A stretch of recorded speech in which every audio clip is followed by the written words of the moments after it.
ইরানের পাল্টা হামলায় যখন দিশেহারা হয়ে পড়েছে ইসরায়েল, ঠিক তখনই চারদিক থেকে দুঃসংবাদ শুনছেন নেতানিয়াহু। একদিকে ইরানের পাশে এসে দাঁড়িয়েছে রাশিয়া, অন্যদিকে ইরানে আর কোনো হামলা করলে তা সহ্য করা হবে না বলে কঠোর হুঁশিয়ারি দিয়েছে তুরস্কের প্রেসিডেন্ট রিসেপ তাইয়েপ এরদোয়ান। আর ঠিক এমন ঘোষণার পর সিরিয়া, ইরাক, কাতারের মার্কিন ঘাঁটিতে ভয়াবহ হামলার ঘটনা ঘটেছে। ইরানের সঙ্গে রাশিয়ার বৈঠক শেষ হওয়ার পর প্রথমে সিরিয়ার মার্কিন ঘাঁটিতে হামলার ঘটনা ঘটে। এরপর কাতারের মার্কিন ঘাঁটি এবং ইরাকের মার্কিন ঘাঁটিতে ভয়াবহ হামলার ঘটনা ঘটেছে। ইসরায়েলি এক কর্মকর্তার বরাতে মার্কিন সংবাদ মাধ্যম এক্সিওস নিউজ এজেন্সির খবরে বলা হয়েছে, কাতারে মার্কিন সামরিক ঘাঁটি লক্ষ্য করে ৬টি ক্ষেপণাস্ত্র নিক্ষেপ করেছে ইরান।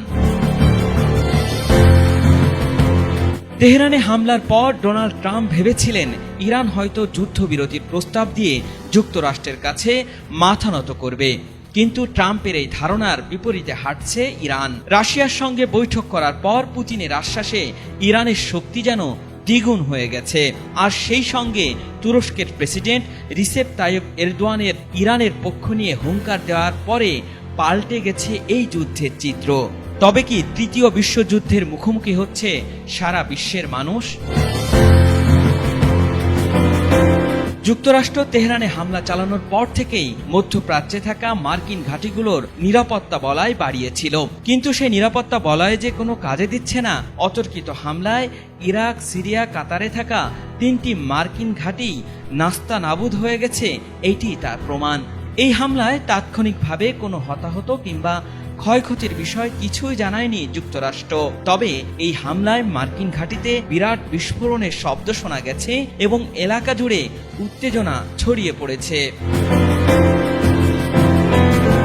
এদিকে তুরস্কের president Recep Tayyip Erdogan Israel ও যুক্তরাষ্ট্রকে কঠোর হুঁশিয়ারি দিয়ে বলেছেন, ইরানে যেই আক্রমণ করুক তা আর সহ্য করা হবে না। আর রাশিয়ার রাষ্ট্রীয় টেলিভিশন চ্যানেলে সরাসরি সম্প্রচারিত এক ভাষণে প্রেসিডেন্ট পুতিন বলেছেন, যুক্তরাষ্ট্র ইরানের বিরুদ্ধে সম্পূর্ণ বিনা কারণে আগ্রাসন চালাচ্ছে, আর এর কোনো ভিত্তি বা যুক্তিই নেই। রাশিয়া সব সময় ইরানি জনগণের পাশে আছে এবং থাকবে। পুতিন ও এরদোয়ানের এমন ঘোষণার পরে অনেকটাই চাপে পড়ে গেছে Donald Trump. For 40 years, Iran has been saying, Al Imran, ATN Bangla.